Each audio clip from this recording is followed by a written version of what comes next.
Assalamualaikum warahmatullahi wabarakatuh.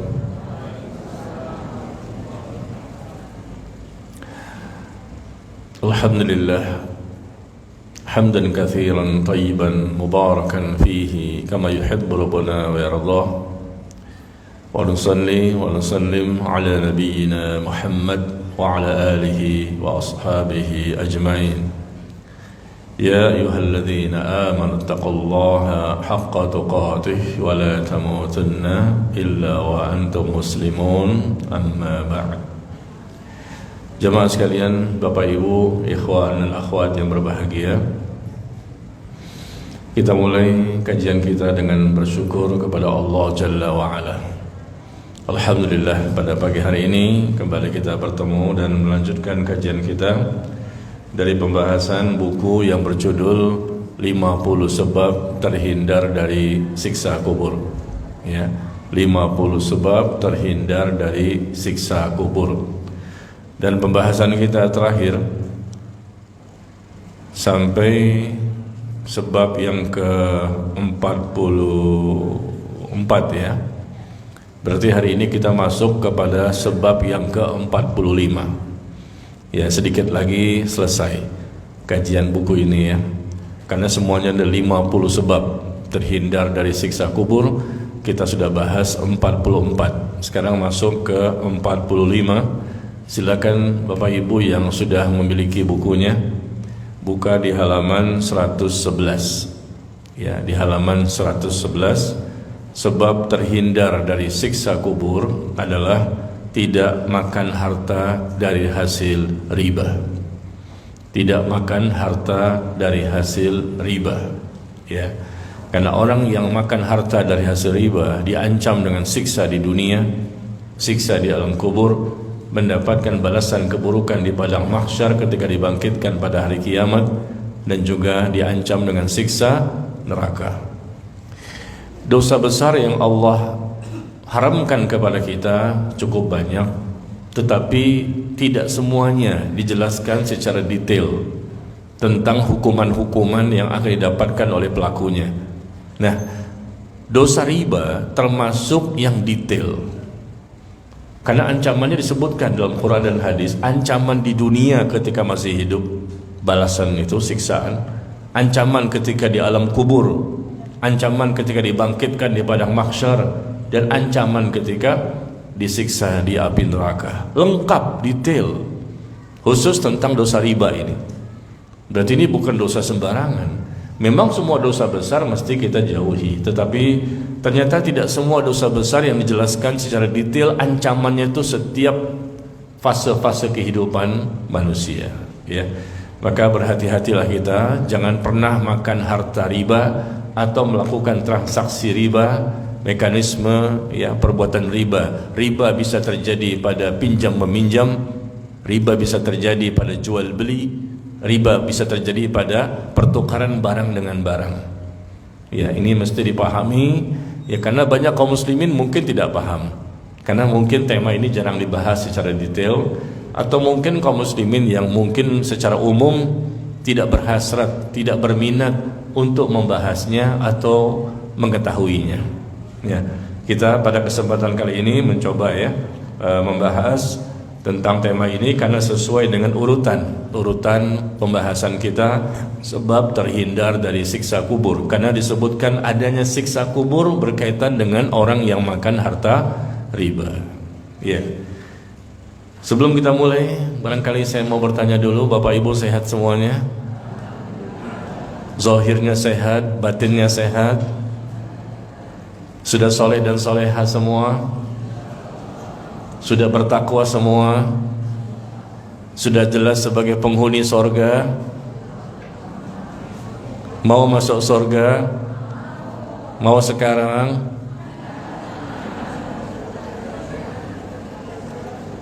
Mau sekarang enggak? Enggak mau ya. Kenapa? Harus mati dulu.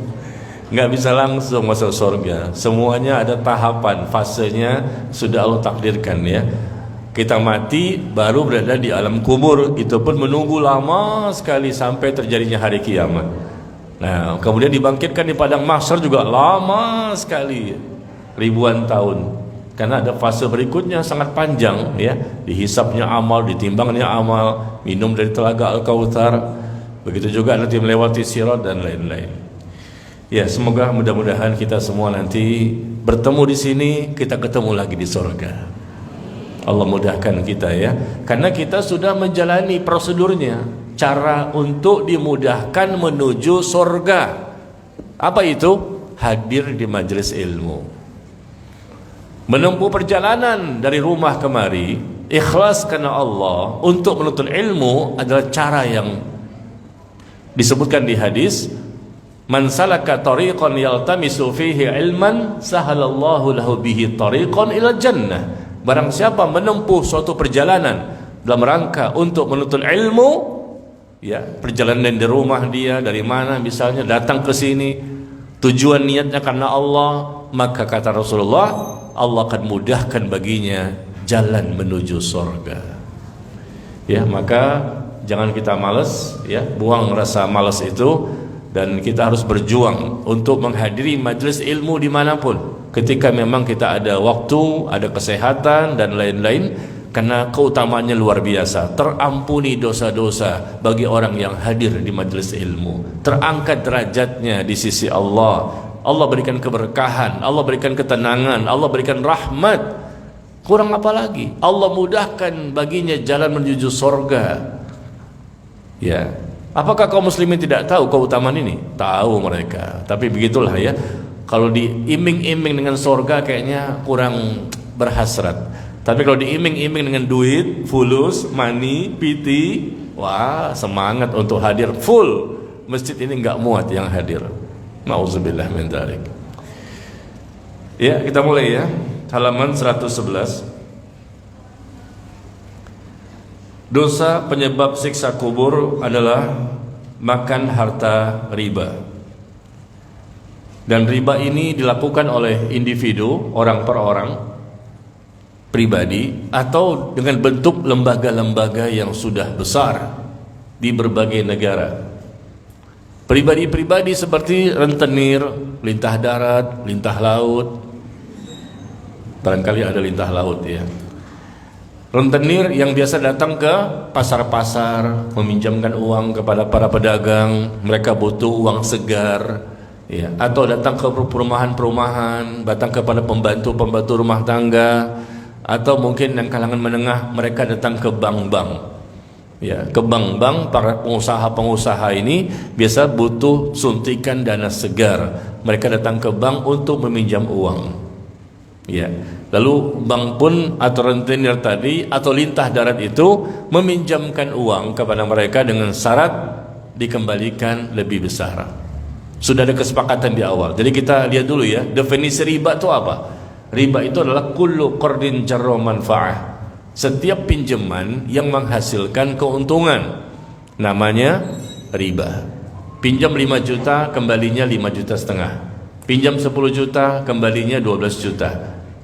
Pinjam 1.000, kembalinya 1.500. Dan itu kesepakatan di awal. Itu namanya jenis riba fadl. Jenis riba fadl ini yang pertama, riba yang terjadi di zaman Rasulullah, di zaman jahiliyah, maka Rasul ingin supaya kaum muslimin tidak lagi melakukannya. Ya, meminjam sesuatu tapi dikembalikan harus lebih besar jumlahnya sesuai kesepakatan. Seperti sekarang kan, pinjam duit di bank misalnya berapa aja, nggak mungkin dikembalikan utuh. Atau pinjam kepada rentenir lintah darat ya, yang menawarkan uang-uang mereka, nggak mungkin kembalinya utuh. Pasti mereka minta dikembalikan lebih besar lagi. Nah, besarnya berapa? Tergantung kesepakatan. Bisa jadi 10 juta kembalinya 15 atau 20 juta atau lebih lagi. Tergantung kesepakatan, karena lamanya pengembalian itu yang bisa menentukan. Atau jenis riba yang kedua namanya riba nasi'ah. Pertama riba fadl, yang kedua riba nasi'ah. Jenis riba yang kedua ini adalah seseorang yang meminjam misalnya 10 juta dalam waktu 2 bulan. Kembalikan ya, 2 bulan kembalikan uang pinjaman Anda kepada kami, dan kalau terlambat kena denda. Nah, denda itu kan keuntungan. Denda itulah riba, namanya riba nasi'ah. Dan itu pun sudah terjadi di zaman Rasulullah SAW dan di masa sebelumnya zaman jahiliyah. Ya, jadi kalau terlambat denda, terlambat denda, terlambat denda, akhirnya yang awalnya cuma 5 juta, kembalinya harus misalnya 8 juta misalnya. Tapi denda, ketika dia tidak mampu, akhirnya bisa jadi 30 juta, 40, 50 juta. Karena dendanya ini terlalu banyak. Ya, di samping dia tidak mampu 5 kembali 8, dendanya juga lama sekali bertahun-tahun. Semakin memberatkan orang yang meminjam uang itu. Bukan dimudahkan, bukan dibantu, bukan ditolong. Jadi mengambil keuntungan duit dengan cara seperti itu. Pinjamkan, kembalikan lebih besar. Kalau terlambat, kena denda. Itulah praktek-praktek yang terjadi di bank, di pegadaian, atau di pasar, atau di perumahan-perumahan, atau di mana saja. Ya, mungkin ada individu, orang-orang pribadi, rentenir, lintah darat yang kemana-mana menawarkan uang pinjaman, tapi ada juga pihak bank yang dari Sabang sampai Merauke ada bank-bank yang terus mempraktekkan praktek riba ini. Nauzubillah min dzalik. Dan tentunya kita setelah mengetahui ilmunya jangan melakukannya ya. Ini baru berkaitan dengan pinjam meminjam ya, belum yang jual beli, belum lagi pertukaran barang. Ya. Maka yang pertama ini masalah pinjam meminjam hendaknya kita hindari untuk dikembalikan lebih besar. Pinjam boleh ketika memang kita ada kebutuhan, terpaksa, darurat untuk kehidupan sehari-hari ya. Tapi jangan meminjam dengan cara dikembalikan lebih besar. Kalau memang diharuskan demikian, jangan pinjam sama orang itu, pinjam sama orang lain saja. Ya, yang memang ingin memberikan bantuan. Pinjam 5 juta, kembali 5 juta. Pinjam 2 juta, kembali 2 juta. Pinjam sama orang lain yang insya Allah masih ada orang-orang yang takut kepada Allah. Ya, meskipun di zaman sekarang ini banyak sekali orang tidak peduli ya, apakah hartanya halal, apakah hartanya haram, yang penting dapat duit. Maka Nabi mengatakan ya'ti 'alan nasi zamanun, akan datang pada manusia suatu zaman di mana pada zaman tersebut manusia tidak lagi peduli dengan apa yang mereka dapatkan, apakah hartanya halal, apakah hartanya haram, mereka tidak peduli. Zaman itu sudah ada di zaman sekarang. Perbandingan antara yang tidak peduli dengan yang peduli sangat jauh. Yang takut kepada Allah untuk mendapatkan harta yang haram sangat sedikit. Lebih banyak orang yang tidak peduli, yang penting dapat duit Pak Ustadz. Jangankan yang halal Pak Ustadz, yang haram saja saat ini susah. Kata mereka begitu kan? Jangankan duit yang halal, duit yang haram aja susah. Mereka tidak percaya kepada Allah. Padahal Allah itu Ar-Razzaq, Ar-Razik. Mana katanya bertauhid, mentauhidkan Allah dalam nama-nama dan sifat-sifat Allah. Allah Ar-Razzaq, Allah yang maha memberikan rezeki. Ar-Razik, Allah juga yang maha memberikan rezeki. Coba Bapak Ibu, saya mau tanya nih yang hadir, bedanya apa Ar-Razzaq dengan Ar-Razik? Sama-sama Asmaul Husna. Sama-sama Asmaul Husna. Allah itu Ar-Razzaq yang maha memberikan rezeki, Allah juga Ar-Razik yang maha memberikan rezeki. Bedanya di mana? Ayo dong, ibu-ibu. Iya, jamaahnya tawadhu ya. Silakan.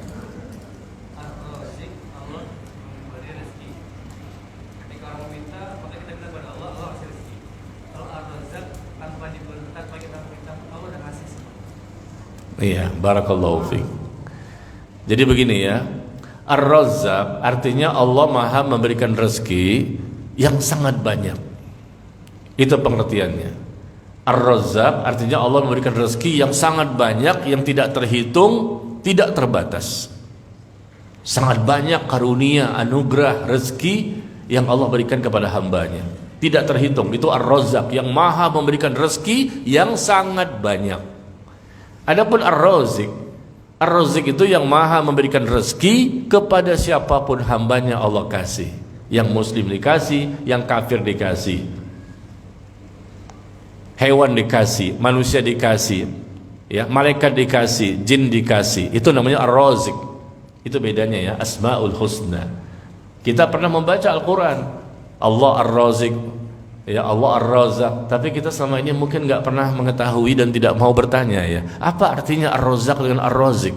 Memang Allah yang memberikan rezeki, bahkan maha pemberi rezeki, tapi kan Allah punya dua nama, nama-nama Asmaul Husna.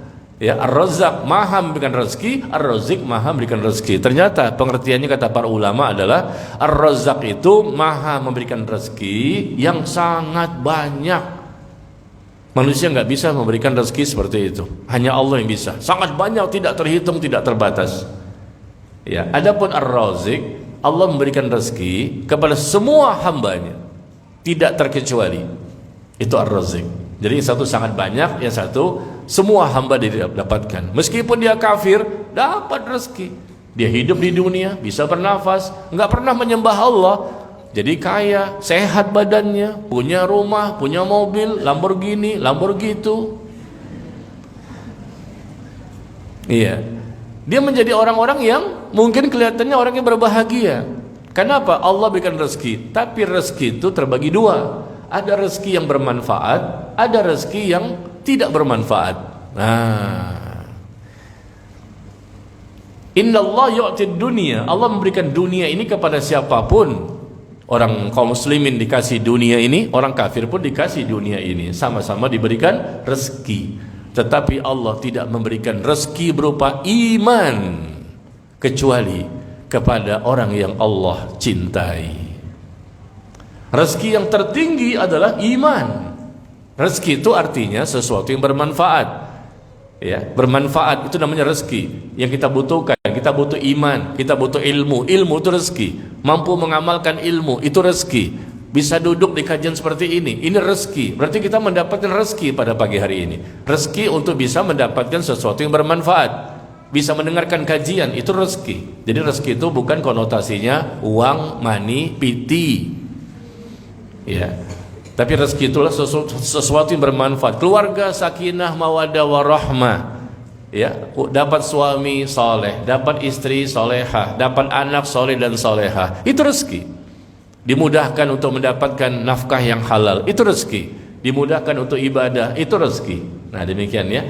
Jadi rezeki yang pertama Ar-Razzaq, rezeki yang Allah berikan itu sangat banyak, tidak terhitung. Hanya Allah yang maha mengetahuinya.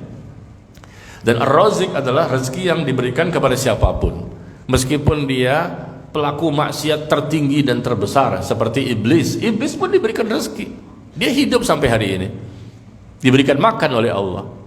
Ya, tapi rezeki yang diberikan Allah kepada dia tidak berkah. Nah, itu bedanya. Ada yang berkah, ada yang tidak berkah, ada yang baik, ada yang tidak baik. Makanya kita doa setelah subuh apa? Doa setelah selesai salat subuh, Allahumma inni as'aluka ilman nafi'a wa rizqan thayyiba wa amalan mutaqabbala. Ya Allah, aku mohon kepadamu ilmu yang bermanfaat, rezeki yang baik, rizqan thayyiba, bukan rezeki yang buruk. Karena rezeki yang buruk ini adalah sesuatu yang diberikan oleh Allah tapi tidak menjadikan pelakunya semakin dekat kepada Allah. Itu rezeki yang buruk. Dikasih juga kekayaan, dikasih juga kesehatan, dikasih juga kesuksesan, jabatan, kekuasaan, kedudukan dan lain-lain, tapi tidak menimbulkan keberkahan bagi orang itu. Justru dia makin jauh dari agama. Nah, kita minta rizqan thayyiban, rezeki yang baik yang bisa menjadikan kita semakin dekat kepada Allah, semakin takut kepada Allah, semakin cinta kepada Allah dan seterusnya. Baik ya. Jadi harta riba ini harta yang diharamkan. Mungkin kata mereka, saya mendapatkan rezeki, tapi rezeki dari harta riba, harta haram, berarti Anda tidak mendapatkan rezeki yang baik, rezeki yang tidak ada keberkahan. Dan itu semua terjadi dengan izin Allah. Allah berikan mereka rezeki itu, tapi rezeki yang tidak ada kebaikan. Untuk apa? Tidak ada keberkahan. Pasti ya, dampaknya setelah itu dia tidak akan bisa mendapatkan kebahagiaan dan ketenangan. Demi Allah, harta haram tidak bisa menjadikan orang tenang, tidak bisa menjadikan orang bahagia yang sejati. Dia akan pasti gelisah, galau, bingung, resah, dan stres dengan uang haram itu. Kita lihat teman kita, saudara kita barangkali kerja di bank-bank, atau mungkin rentenir, dia ketahuan rentenir, dia jelas-jelas lintah daratnya, ya kelihatannya adem, enak ya, pakai jilbab, pakai dasi, pakai jas segala macam. Demi Allah tidak akan mungkin tenang. Karena uangnya uang haram. Dia mendapatkan gaji dari uang yang haram. Ya. Dan jadi kita harus ya berani untuk menghadapi dunia. Jangan takut dengan dunia, takutlah kepada Allah ya. Takut kepada dunia tidak boleh. Itu namanya syirkul khauf, mempersekutukan Allah dalam masalah rasa takut.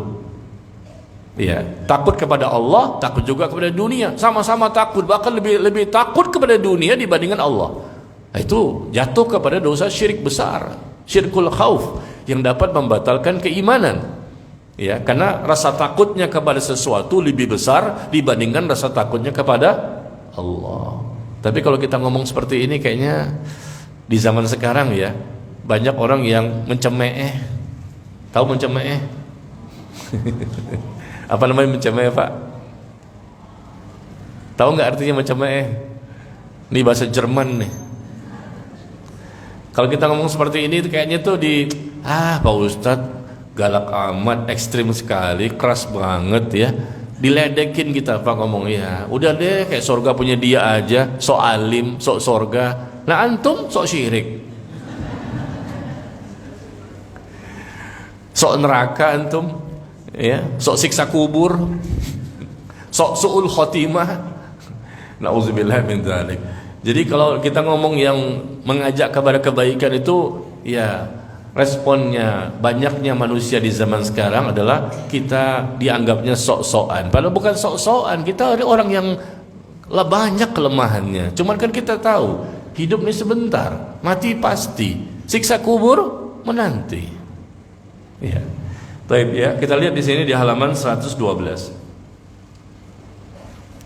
Di halaman 112 disebutkan bahwa Rasul diperlihatkan adanya siksa kubur dan Rasul bertanya kepada malaikat Jibril dan malaikat Mikail. Ya. Tentang apa yang beliau lihat. Maka dikatakan adapun orang-orang yang engkau lihat sedang berenang di sungai darah. Berenang di sungai darah, di mana ketika hendak keluar darinya maka mereka dilempari dengan batu di mulutnya hingga mengembalikan orang tersebut ke tempat semula. Mereka itulah orang yang makan harta dari hasil riba. Hadis ini dikeluarkan oleh Imam Al-Bukhari dari Samurah bin Jundab. Ya, hati-hati, ini keterangan yang pasti terjadi. Mereka berenang di sungai darah pasti menderita. Dan pengen keluar darinya, dimasukkan lagi batu ke dalam mulutnya, dia tenggelam lagi, kehabisan nafas, susah bernafas, ingin kembali ke tepi, dilempar lagi ke tengah di sungai darah ya. Nauzubillah min dzalik. Ada dosa-dosa yang disebutkan ancamannya tentang siksa kubur, Quran dan hadisnya ada. Tapi juga ada dosa-dosa lain yang dosa juga, dosa besar juga, tapi nggak disebutkan bentuk siksa kuburnya. Bukan berarti dosa itu boleh. Ya, bukan berarti dosa itu boleh dilakukan karena tidak ada keterangan. Ya, ada keterangan, tidak ada keterangan tentang contoh siksanya, tetap kita tidak boleh melakukannya. Karena itu semua perkara yang diharamkan. Nah, kemudian kita lihat di halaman 113. Allah telah mengajarkan kepada hambanya, apabila orang yang berhutang itu belum mampu membayar hutang, maka hendaknya diberikan tempo sampai dia mampu membayarnya tanpa dikenakan denda, keterlambatan atau sanksi lainnya. Ya. Jadi orang pinjam sama kita 5 juta. Kapan kembalinya? Bulan depan ya, insyaallah. Sampai bulan depan ditungguin nggak dikembalikan. Nanti ya, afwan nih, uangnya kepake berobat ke rumah sakit misalnya. Bulan depan lagi ya. Pas nunggu kajian. Pas gajian ternyata kepakai lagi, atau mungkin bukan kepakai, tidak ada duitnya. Nah, minta dimundurkan lagi. Nah, ketika dimundurkan ini kita minta ada keterlambatan, dendanya ada. Dan itulah berarti kan kita yang meminjamkan uang itu dapat keuntungan 5 juta, dendanya kan keuntungan itu. Setiap keuntungan dari pinjaman namanya riba. Sedangkan Allah mengatakan di sini di surah Al-Baqarah, di bukunya ya, Al-Baqarah 280. Wa in kana dzu usratin fanaziratun ila maisarah. Dan jika orang yang berhutang itu dalam kesulitan, susah untuk membayar, kata Allah, berikan tenggang waktu sampai dia memperoleh kelapangan. Bukan ditambahkan lagi dendanya, sanksinya, sebagaimana yang terjadi di bank-bank saat ini atau di pasar-pasar ataupun siapapun ya yang melakukan rentenir atau lintah darat secara pribadi, secara organisasi, secara lembaga, wah di mana-mana di berbagai belahan dunia ini. Dan bank-bank itu berdiri, pertama kali yang mempeloporinya adalah orang Yahudi. Yahudi orang pertama, kelompok pertama yang mendirikan bank-bank dunia. Bank dunia, IMF, apapun namanya, bank ini dunia ini milik Yahudi semua.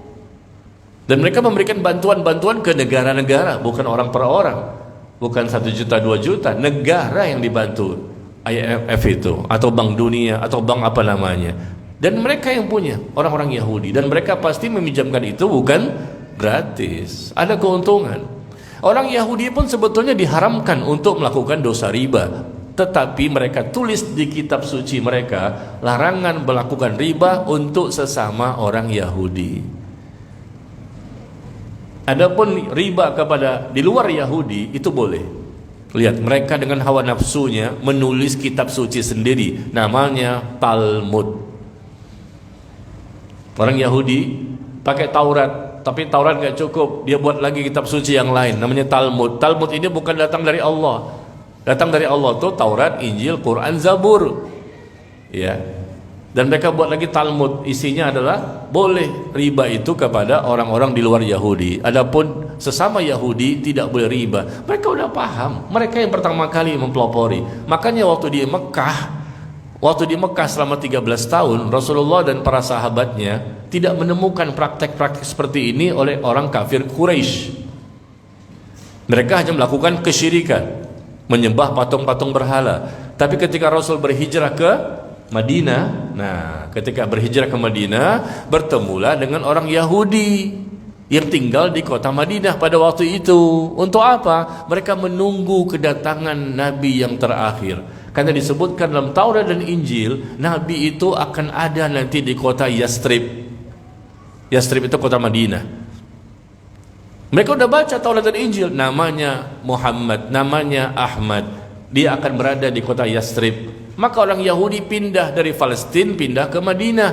Karena berdasarkan kitab suci, Taurat dan Injil, akan ada Nabi. Mereka pikir Nabi yang terakhir ini, pengganti Nabi Isa, adalah dari kalangan Bani Israel, dari kalangan mereka juga, sebagaimana Nabi Musa, Nabi Isa, dan lain-lain. Ternyata mereka tunggu-tunggu di Madinah, Nabi yang terakhir ternyata dari kalangan bangsa Arab. Dan mereka melihat ciri-cirinya, semuanya lengkap sama persis sebagaimana yang disebutkan dalam Taurat dan Injil. Dan akhirnya mereka tidak mau menerima, meskipun mereka sudah memahaminya dan mengetahui ciri-ciri Nabi Muhammad SAW, sebagaimana mereka mengenal anaknya sendiri. Kama ya'rifuna abna'ahum. Ya, mereka mengenal Rasulullah sebagaimana mereka mengenal anak-anak mereka sendiri. Tapi mereka menolak. Kenapa? Hasad, iri, dengki. Ya, dari kalangan mereka sendiri pun Bani Israel mereka tolak. Ya, apalagi dari bangsa yang lain. Nah, ketika Rasul berhijrah ke Madinah, inilah Rasul melihat bagaimana orang-orang Yahudi di kota Madinah menerapkan sistem riba. Ya, riba fadl, riba nasi'ah. Meminjamkan 2 juta, kembali 2,5 juta misalnya. Nanti kalau telat tambah lagi, telat tambah lagi, telat tambah lagi, sampai mati. Dan kalau nggak bisa bayar, gimana? Orang-orang di Madinah pada waktu itu, ya, diambil hartanya, diambillah mungkin untanya, diambillah rumahnya, atau diambil anak gadisnya. Saya pinjamkan Anda, tapi kalau Anda nggak bisa bayar gimana? Oke, kalau nggak bisa bayar, Anda boleh ambil anak gadis saya. Dan betul-betul nggak bisa bayar pada waktu itu, qadarullah. Akhirnya anak gadis itu dikasih ke orang Yahudi. Nauzubillah min dzalik. Rumahnya, istrinya, segala macam. Jadi jaminannya seperti itu. Jaminannya apa nih? Ya, kalau nggak bisa bayar apa? Tambahannya berapa? Kalau keterlambat berapa keterlambatnya? Disepakati dari awal MOU. Nah, ini kan sama seperti perbuatan di zaman sekarang. perbuatan yang sama seperti orang Yahudi di zaman itu, tapi kaum muslimin mengikuti langkah-langkah orang-orang di luar Islam. Kata Allah, wa in kana dzu usratin fanaziratun ila maisarah. Apabila mereka itu berhutang lalu sulit untuk membayar, berikan tenggang waktu tempo sampai mereka mampu, bukan ditambahkan lagi. Bank yang ada saat ini tidak ada yang satu pun yang steril, meskipun namanya syariah. Ya, tidak ada yang betul-betul 100%, 1000% steril sesuai syariat. Ya, ada penyimpangan-penyimpangan mereka, ada juga praktek-praktek ribanya dan lain-lain. Ya, jadi jemaah sekalian yang berbahagia, kita lihat di sini halaman 113.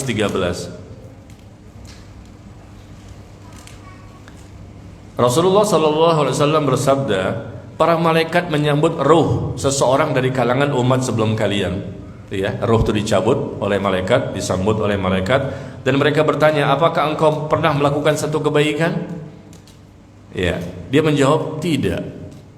Mereka berkata, coba ingat-ingat, pernahkah kamu melakukan suatu kebaikan? Maka dia pun mengatakan, aku pernah sih memberikan hutang kepada orang-orang, lalu aku memerintahkan kepada pembantu-pembantuku agar menunda, memberikan tempo pembayaran kepada orang yang dalam kesulitan untuk membayar hutang. Ya udahlah, kasih tempo lagi, belum bisa, kasih tempo lagi, belum bisa, kasih tempo lagi. Enggak ditambah-tambah ya, betul-betul ingin menolong orang lain, dan memang betul-betul dia nggak punya gimana untuk membayar. Dan juga memberikan kelonggaran sekalipun kepada orang yang dalam kemudahan. Maka Allah pun berfirman, maafkan kesalahan-kesalahannya. Subhanallah, ternyata dia memberikan keringanan, kemudahan kepada orang, dan ini suatu kebaikan kan? Akhirnya Allah pun maafkan dosa-dosanya. Ya, subhanallah. Bukan ditambah lagi. Tambah lagi, jelas ini merupakan hasil dari uang riba. Makanya kita lihat di halaman 114. Di halaman 114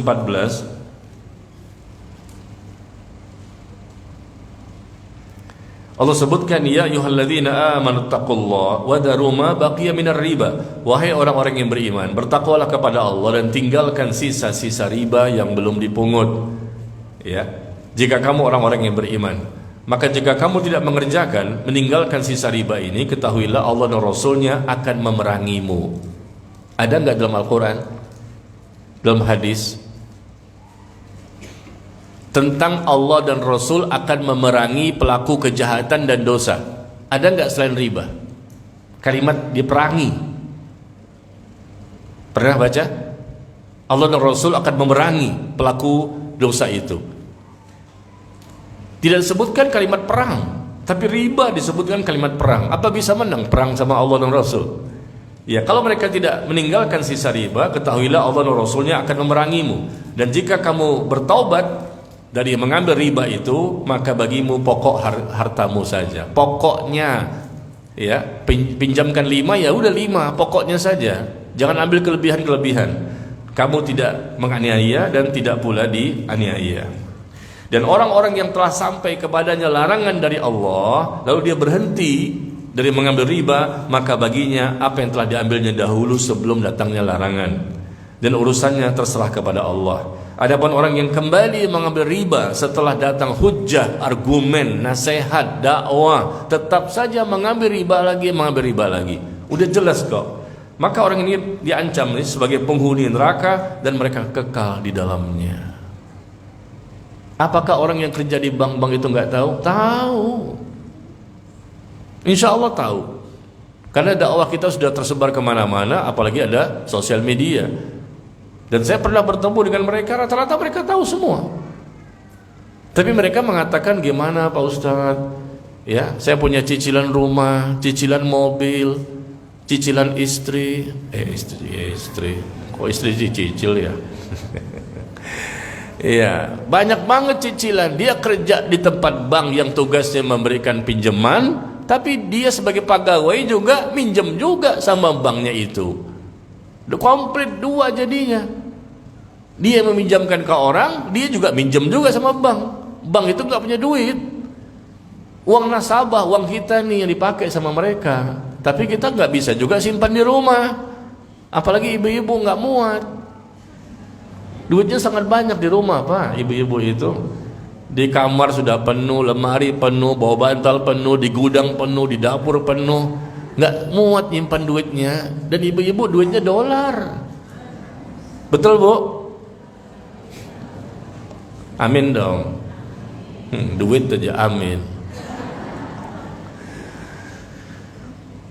Terpaksa simpan di bank. Kalau cuma 5 juta, 10 juta masih bisa lah disimpan di rumah. Tapi kalau sudah banyak-banyak, kita takut keselamatan jiwa kita, keselamatan harta kita. Maka para ulama mengatakan boleh terpaksa darurat simpan di bank itu. Cuma nanti ketika ada bunga banknya, bunganya itu loh tiap bulan. Bapak Ibu berapa biasanya bunganya? Ada sekitar 50 juta.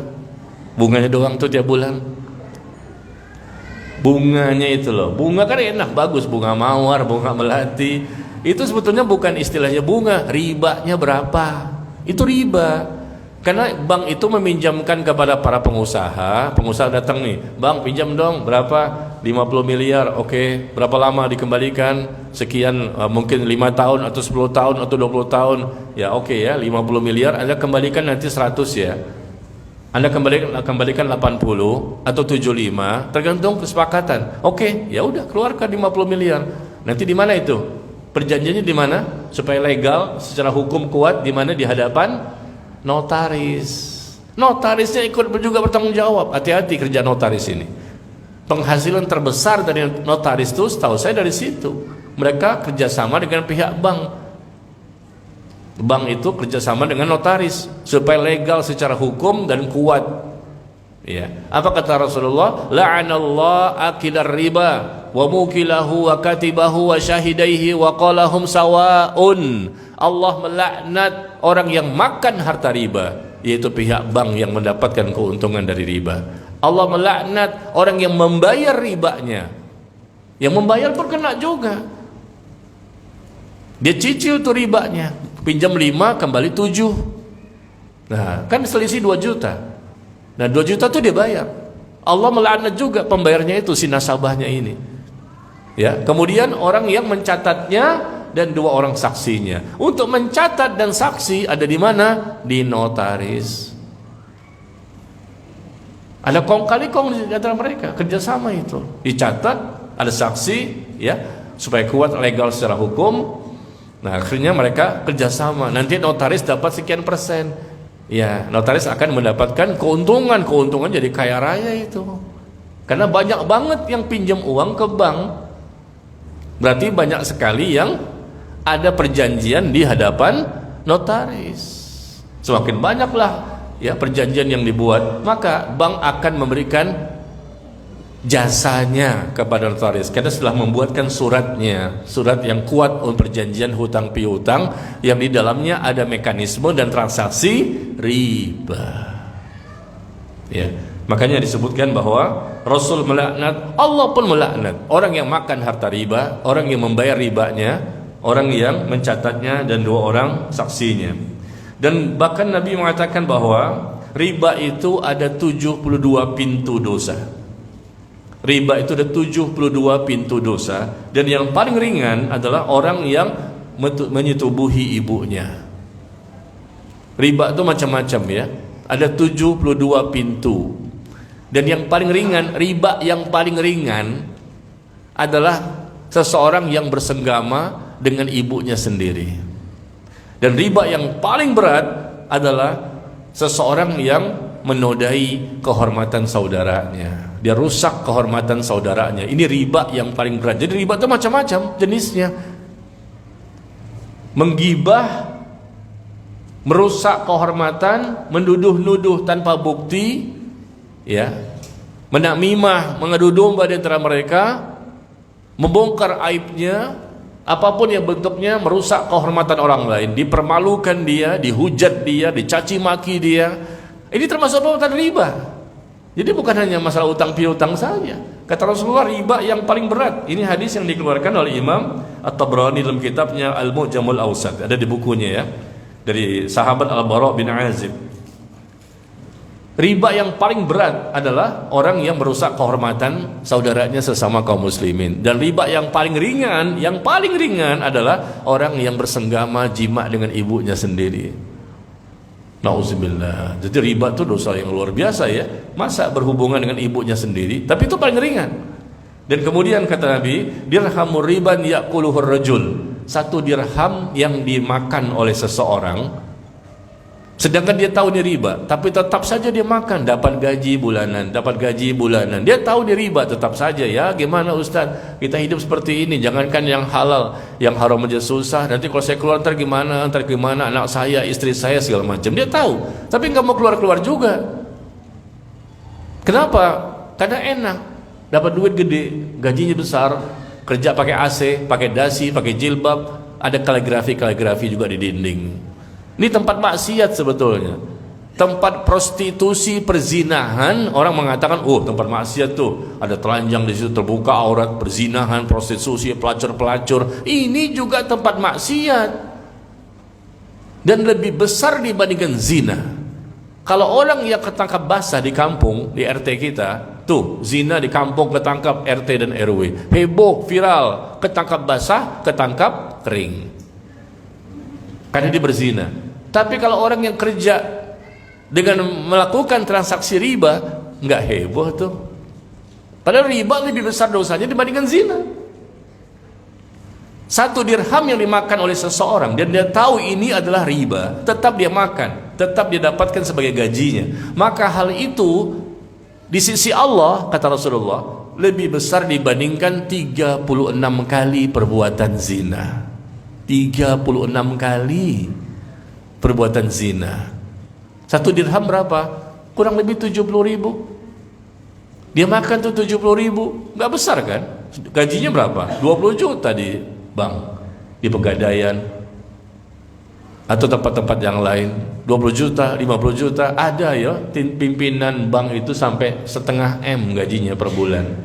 500 juta per bulan gajinya seperti itu. Tapi nggak ada keberkahan, dunia sebentar. Sulit nanti hidupnya di dunia sampai ke akhirat kalau tidak bertaubat. Ya, 1 dirham 70.000 dia makan, dia tahu ini riba. Beda sama orang nggak tahu ya. Orang kan nggak tahu, nggak sampai hujah dakwah nasihat kepadanya. Tapi ada orang yang tahu, kata Rasulullah, dirhamur riban ya'kulur rajul wa huwa ya'lam. Kata Rasulullah, wa huwa ya'lam, dan dia tahu ini riba, tapi tetap dia makan 1 dirham cuma 70.000. Maka itu lebih besar dosanya dibandingkan 36 kali perbuatan zina. Berarti riba itu lebih besar dibandingkan zina dosanya. Zina heboh, senasional, berselingkuh, tangkap di hotel atau di mobil, tiba-tiba mobil kok goyang-goyang. Ya, kemarin tadi pagi saya melihat berita di Google ya. Ya, seorang camat dengan seorang bidan. Ya Allah, camat dengan seorang bidan di mobilnya goyang-goyang. Kenapa ini? Datangi sama orang, lupa aja begituan. Kayak nggak ada tempat lain ya, kok di mobil. Ya ketahuan, akhirnya dipecat lah. Nauzubillah min zalik. Ya jadi seperti itu ya, kita lihat tidaklah riba dan zina tampak di suatu kaum. Ada riba, ada zina, ada riba, ada zina. Melainkan mereka ini berarti menghalalkan datangnya azab Allah terhadap diri mereka. Nauzubillah. Pantesan di mana-mana terjadi apa? Bencana, musibah, malapetaka. Karena memang ternyata banyak sekali perbuatan zina dan riba yang sudah melebar kemana-mana. Kata Nabi SAW bahwa apabila telah tampak perbuatan zina terang-terangan, riba terang-terangan di suatu negeri, bukan lagi sembunyi-sembunyi ya, maka sungguh mereka telah menghalalkan untuk diri mereka sendiri merasakan azab Allah. Ya, na'udzubillah min dzalik. Gimana ini? Kita bukan pelakunya, tapi kita juga menyimpan uang di sana, enggak masalah. Ya, karena kita bukan pelaku ribanya dan kita juga bukan peminjamnya, hanya nyimpan duit doang, ya terpaksa darurat. Dan adapun bunga yang kita terima setiap bulan jangan dipakai untuk pribadi dan keluarga kita, tapi kita ambil bunga itu untuk kemaslahatan umum. Barangkali buat jalan ya, buat jembatan, buat toilet, kasih kepada fakir miskin ya, tapi bukan nilainya sedekah.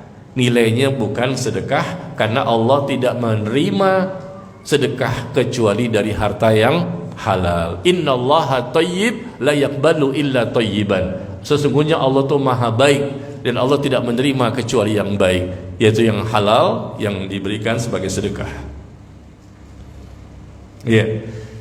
Jadi jemaah sekalian, inilah kurang lebih ya tentang masalah riba yang berkaitan dengan ancaman-ancaman yang sangat menakutkan. Maka bagi yang sudah mendapatkan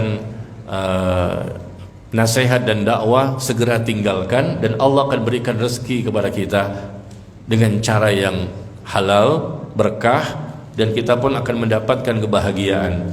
Ya, jangan takut sekali lagi dengan dunia. Kebanyakan orang-orang itu takut dengan dunia. Nanti gimana? Nanti gimana? Padahal Allah tuh Ar-Razzaq, Allah tuh Ar-Razik. Allah cuma mensyaratkan satu saja. Kalau kamu ingin mendapatkan kebahagiaan, mendapatkan kemudahan, mendapatkan keselamatan, mendapatkan kenikmatan, mendapatkan ketenangan, keberkahan, kebaikan, apa saja, cuma satu syaratnya. Pasti itu demi Allah terjadi. Apa itu? Bertakwa. Selesai. Kalau bertakwa, selesai. Dapat semuanya dunia akhirat. Masalahnya kita tidak bertakwa, makanya takut dengan dunia. Seakan-akan Allah nggak berikan. Memang Allah tidak akan berikan, karena kitanya belum bertakwa. Coba kalau kita bertakwa. Karena janji Allah itu dalam Al-Quran bagi orang bertakwa, bukan orang sembarangan.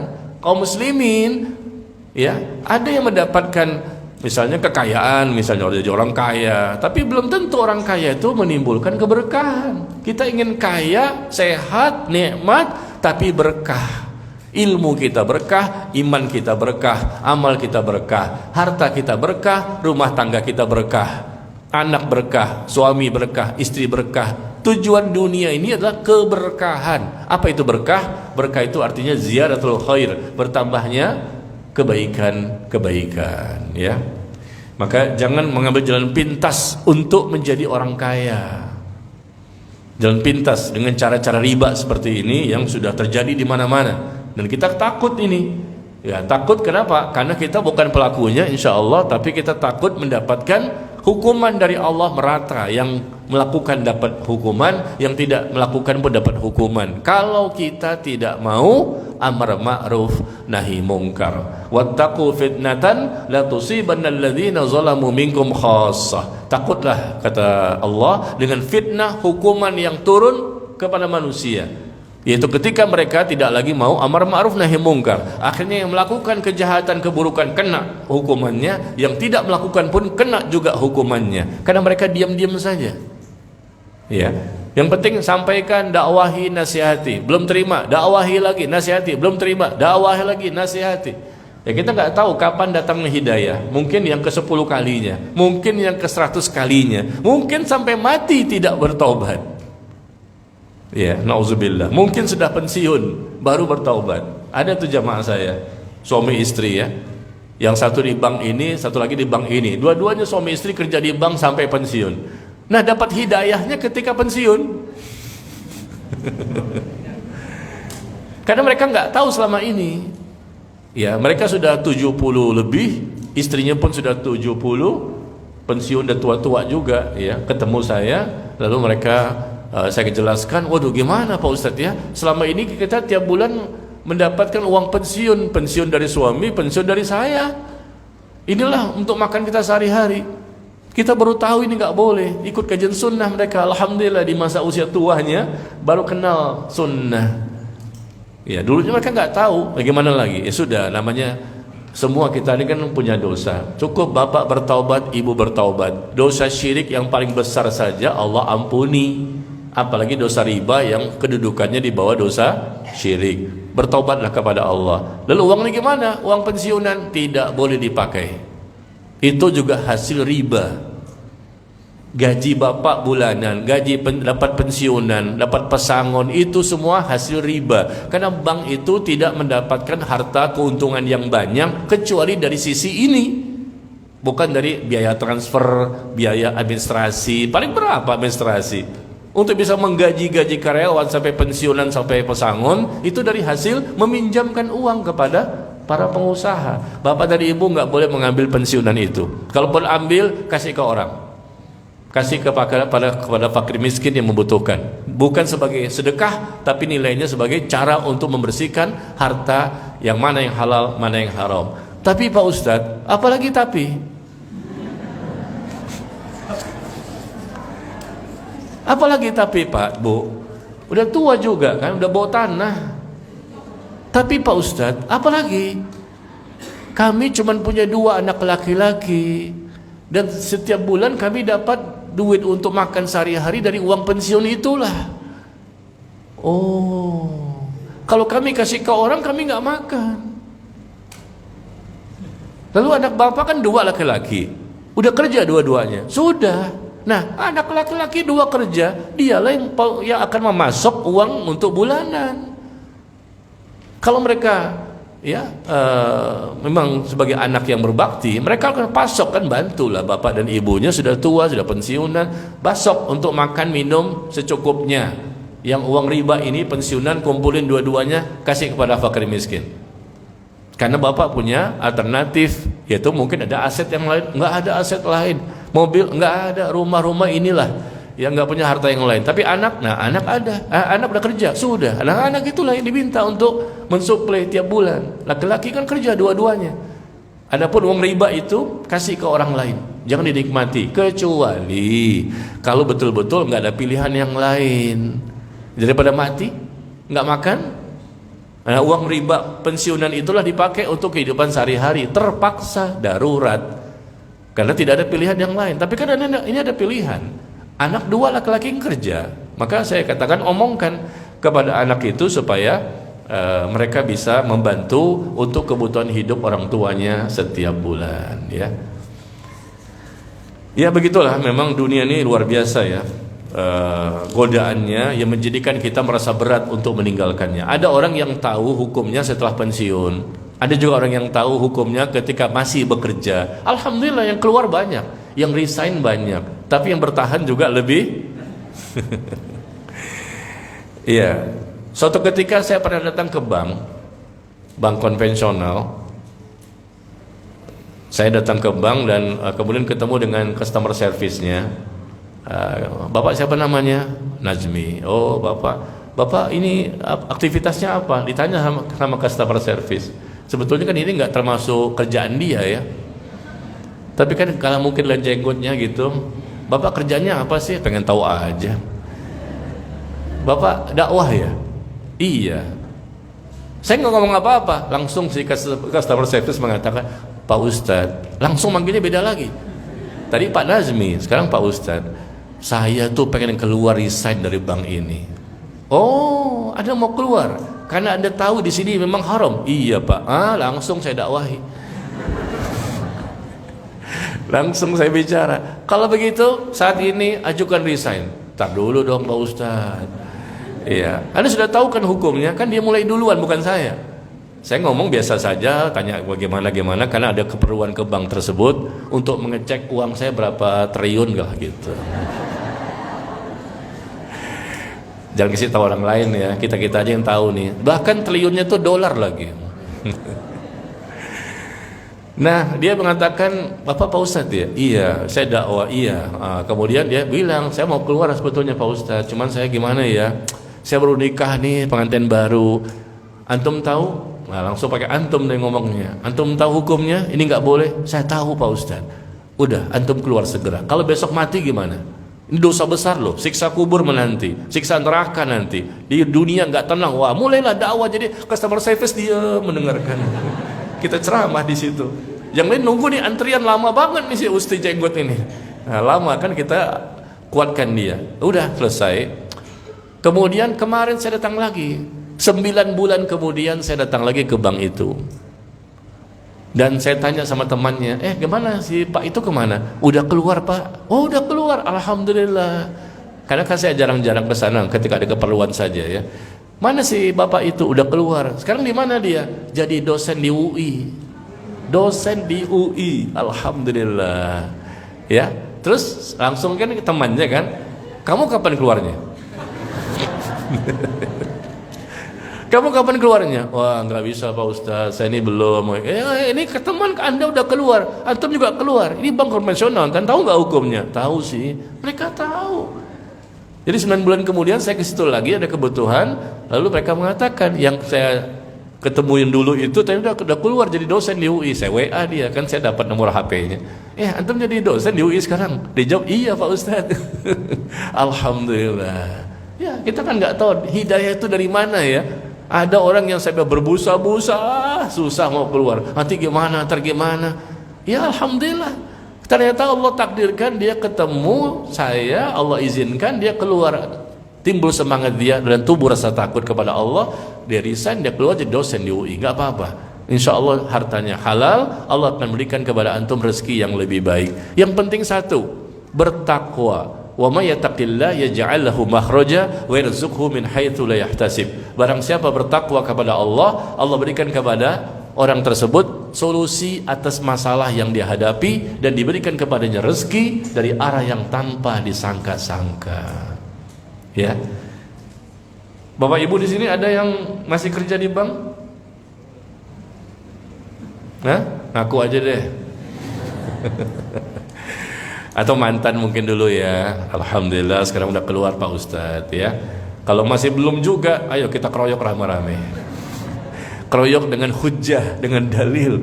Kita doakan juga sama-sama ya supaya dia dapat hidayah. Tapi sepertinya yang hadir di sini nggak ada ya. Karena yang hadir ini sepertinya soleh dan soleha semua. Sepertinya. Ya, kita baca pertanyaan yang sudah masuk ya.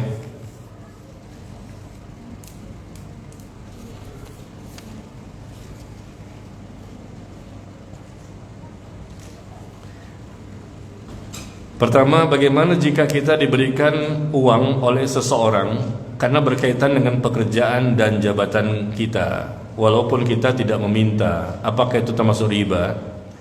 Ya, kita diberikan uang oleh seseorang karena jabatan kita, karena pekerjaan kita, orang kasih kita duit, kita udah digaji, itu namanya gratifikasi, ya kan?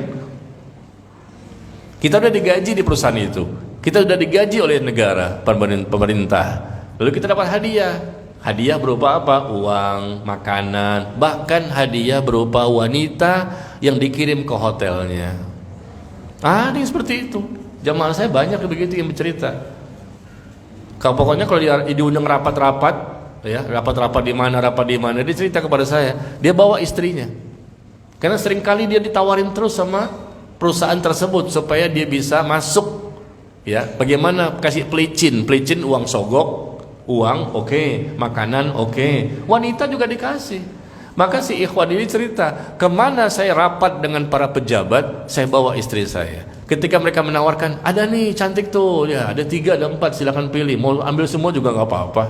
Kata si ikhwan ini, maaf ya Pak ya, saya udah punya nih, saya bawa dari rumah. Saya bawa dari rumah. Dan mereka nggak tahu itu istrinya. Padahal itu istrinya, dia nggak cerita kalau itu istrinya. Saya udah bawa nih. Dilihatin sama mereka, kok beginian mau, ada yang lebih cantik lagi kok. Pakai jilbab lagi. Ini ada nih di hotel. Enggak, Pak, sudah punya, ini udah capek saya. Satu aja udah capek. Ya, istrinya sendiri sebetulnya. Dia datang ke Surabaya, datang ke Bandung, datang kemana, dibawa terus istrinya. Kalau nggak gitu Pak Ustadz, aduh, kita ya godaan gimana lagi?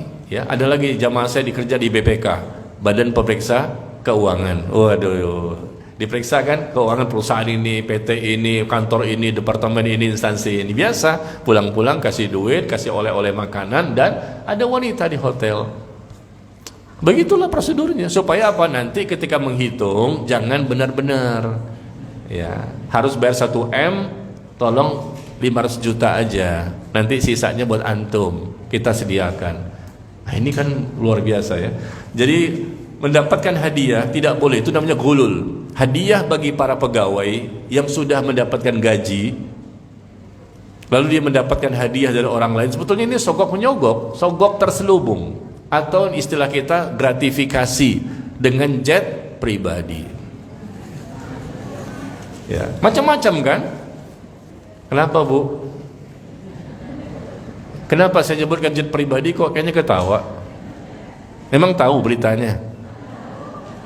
Bapak-bapak ikhwan di sini tahu beritanya, karena kita baca sosial media kan lagi viral gratifikasi seorang pejabat mendapatkan bisa menaik jet pribadi ya.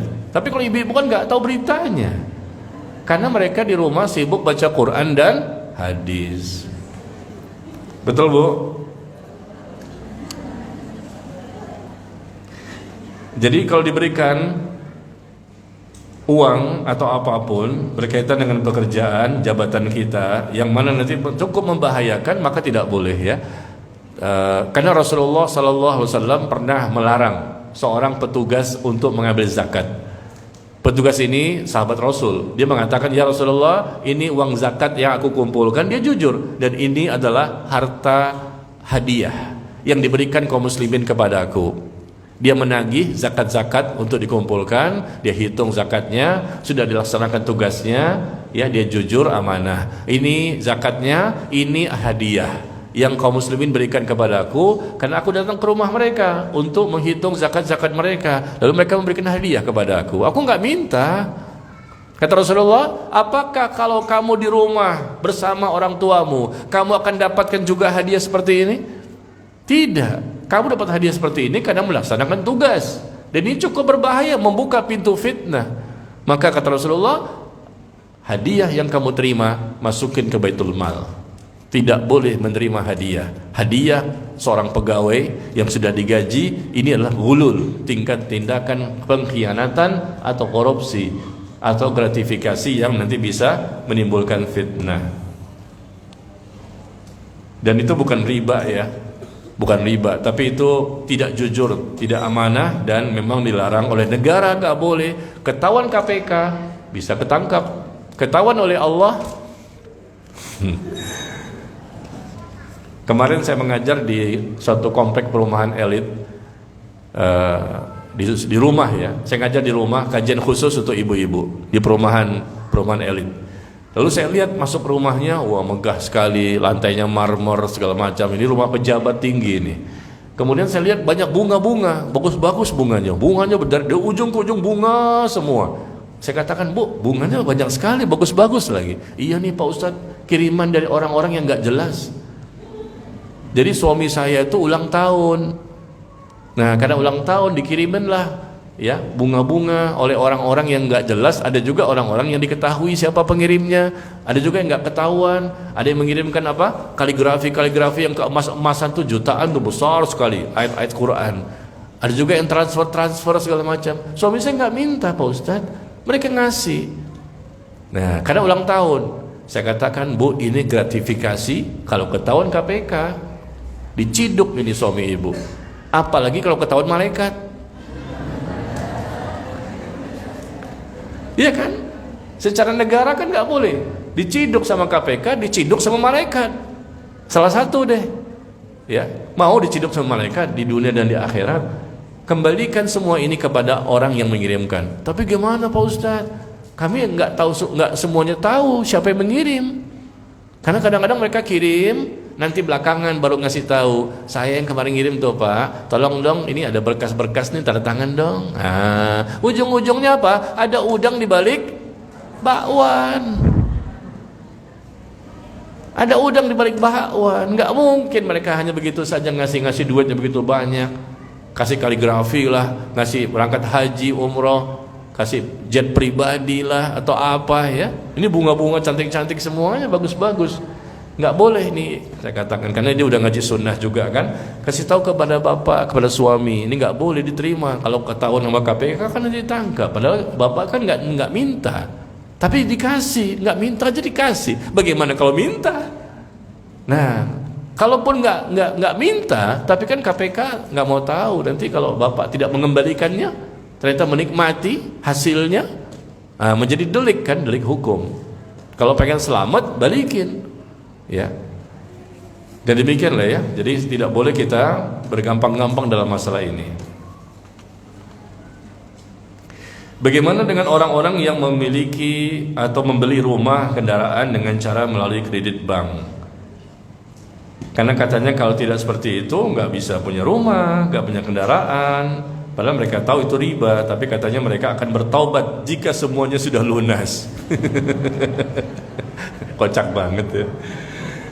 Saya tahu ini riba Pak Ustadz, tapi gimana lagi kalau nggak begini nggak bisa punya rumah, nggak bisa punya mobil. Nantilah tobatnya setelah lunas semua, baru saya tobat. Kalau nggak sampai umurnya, siapa yang bisa menjamin? Pelunasannya 3 tahun, rumah lama lagi kan, rumah bisa 20 tahun. Tahu-tahu besok mati, siksa kubur menanti. Berarti kan dia menyetujui transaksi ribanya. Pinjam berapa, kembali berapa. Kalau denda terlambat, siap saya untuk membayarnya. Tambahan keterlambatan denda. Oke, tanda tangan. Tanda tangan menyetujui, meskipun dalam prakteknya mungkin nggak pernah terlambat. Tapi kan tanda tangan dulu. Setuju dengan cara-cara haram itu, transaksi haram. Meskipun dalam praktek tidak pernah terlambat ya. Jadi nggak boleh jamaah sekalian ya. Ya, coba dengan cara-cara yang lain lah ya. Mungkin pinjam dengan cara tidak riba atau menjual aset atau gimana ya, mungkin dapat harta warisan atau yang lainnya. Jangan mencari-cari dalih, alasan-alasan ya untuk membenarkan perbuatan yang haram. Tetap itu salah ya salah. Jangan mengatakan kalau nggak begini nggak punya rumah. Kalau nggak punya rumah hanya ngontrak saja sampai mati kan nggak dosa. Nggak ada hadisnya. Barang siapa yang ngontrak dapat siksa kubur. Kan nggak ada. Kontrak juga nggak masalah. Ini penting rumahnya halal. Dia kontrak, dia bayar, dia sewa, dia bayar. Kenapa takut? Ya cemen. Ya takut dengan dunia berarti. Hati-hati. Takut dengan kalau nggak begini nggak punya. Kalau nggak begini nggak punya. Siapa bilang? Berarti Anda tidak percaya sama Allah. Allah itu Ar-Razzaq. Berarti Allah tidak yakin dengan nama Allah Ar-Razzaq, Ar-Razik. Ya, yang penting adalah bertakwa. Kalau tidak bertakwa memang begitu. Kalau tidak bertakwa jadilah muslim munafik. Kalau nggak bertakwa dia nggak yakin. Tapi kalau sudah bertakwa, wah tenang hidupnya karena Allah pasti akan membantu dia. Ya.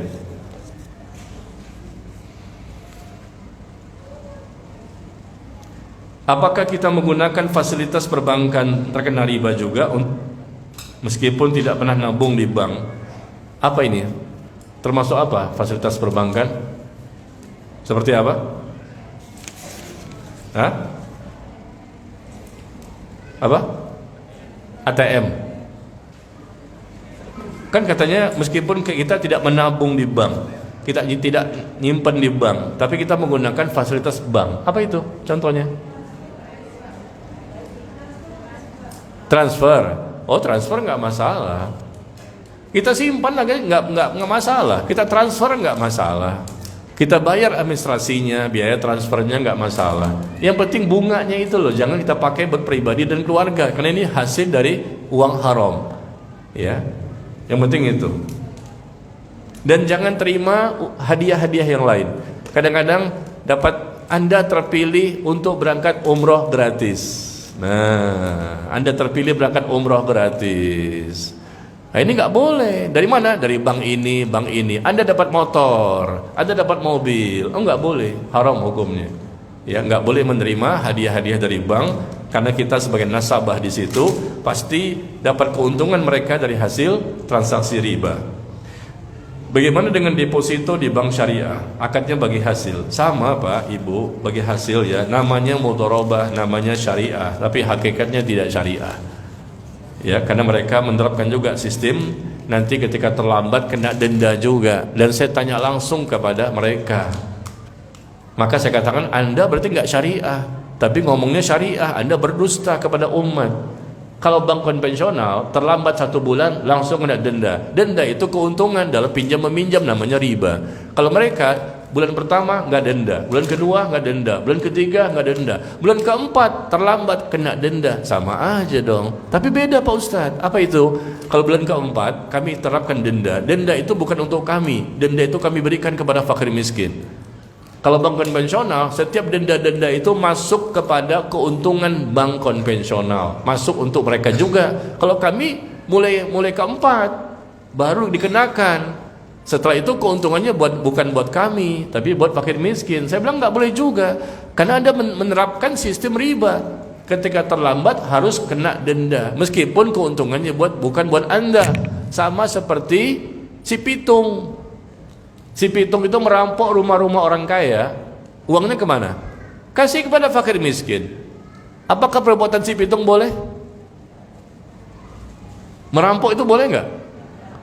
Meskipun hasil rampokannya bukan untuk si pitung, semuanya dia berikan fakir miskin, tapi cara dapat duitnya dari mana? Merampok. Nah sama seperti Anda, itu aja.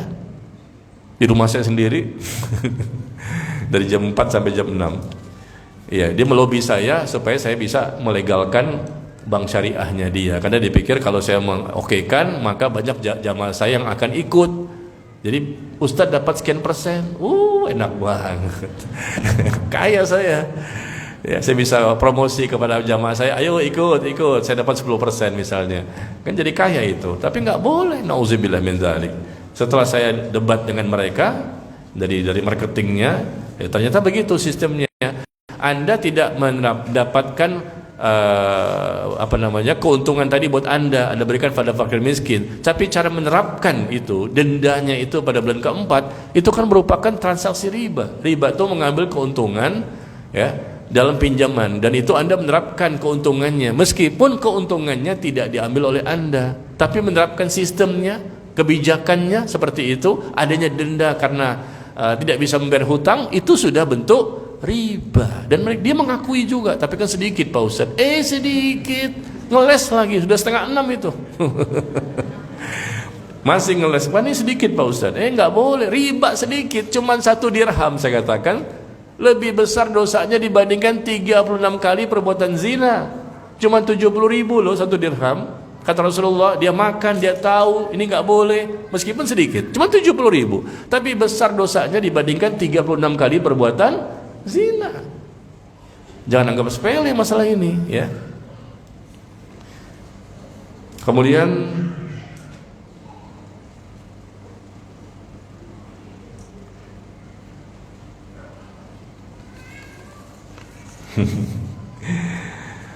Ustadz, bagaimana hukumnya guru yang menerima hadiah dari muridnya? Ya, guru kalau dia muridnya masih sekolah di situ, guru itu masih sekolah di situ, ya muridnya ya, maka nggak boleh memberikan hadiah kepada gurunya. Takutnya terjadi sesuatu ya, nilainya nanti nggak objektif. Tapi kalau dia muridnya udah selesai, ya udah tidak sekali sekolah lagi di situ, udah nggak lagi, maka boleh diberikan hadiah kepada gurunya. Selama murid itu masih sekolah di situ, jangan memberikan hadiah, karena ini membuka pintu fitnah ya, berbahaya. Nanti nilainya 5, akhirnya dikasihnya 7. Karena nggak enak, orang tuanya suka ngasih hadiah ya, ditolak hadiah-hadiah, itu termasuk ghulul. Ada lagi, rumah pertama sudah dibeli dengan cara riba. Gimana Ustadz? Rumah pertama sudah dibeli dengan cara riba. Jadi gimana? Ya sudahlah, bertobat kepada Allah dengan taubat nasuha, dan jangan melakukan lagi perbuatan riba. Karena udah selesai kan rumah pertama dengan cara riba. Kalau masih mencicil, segera lunasi, segera lepaskan diri dari masalah dosa riba ini. Kalau bisa dijual aset-aset, kalau bisa ada aset yang bisa dijual, jual segera supaya rumah ini segera lunas ya. Tapi kalau nggak bisa, gimana lagi? Pinjamlah sama orang tua atau yang lain dengan cara yang tidak ada ribanya. Nah kemudian nanti bisa membayar hutang-hutang yang ada di bank. Intinya jual aset atau pinjam sama orang tua yang tidak ada ribanya, atau mungkin dengan yang lain ya. Tapi kalau memang betul-betul mentok nggak ada pilihan yang lain, ya sudah, cicil, tapi jangan sampai terlambat. Bertobatlah kepada Allah dengan taubat nasuha. Bolehkah berdoa dilakukan setelah salat malam selain doa sebelum salam, karena ingin banyak mengadu kepada Allah sebanyak-banyaknya? Iya, boleh, nggak masalah ya. Sebelum salam kan kita disunahkan, Allahumma inni a'udzubika min adzabi jahannam wa min adzabil qubur wa min fitnatil mahya wal mamat wa min fitnatil masiihid dajjal. Nah doa ini ternyata kita baca juga di waktu malam sebelum salam. Ya silahkan saja untuk membaca doa itu maupun doa-doa yang lain. Dan yang terakhir, pertanyaan yang masuk ini, Pak Ustadz tadi mengatakan Pak Ustadz memiliki tabungan di bank jutaan dan bahkan triliunan. Ya Allah. Iya, jadi gimana? Apakah lisan seperti itu tidak termasuk dusta, Ustaz? Waduh. Apakah Pak Ustaz mengatakan kalimat seperti itu bukan bohong? Memang bohong.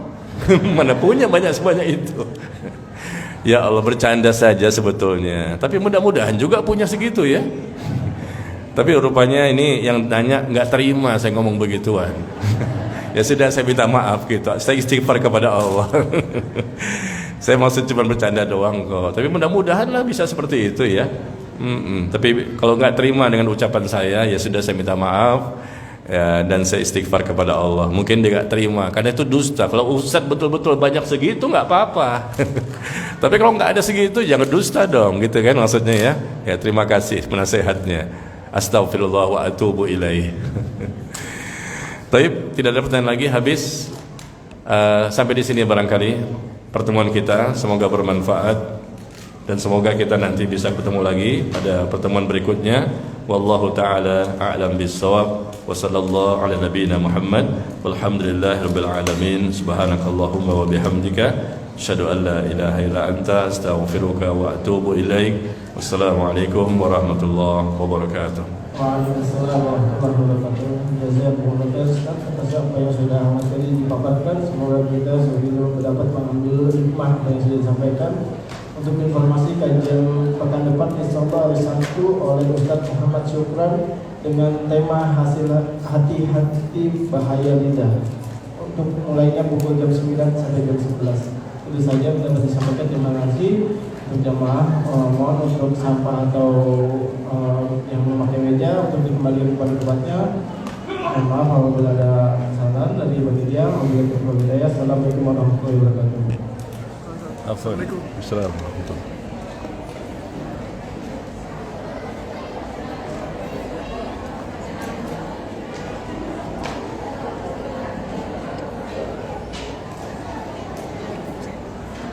Waalaikumsalam.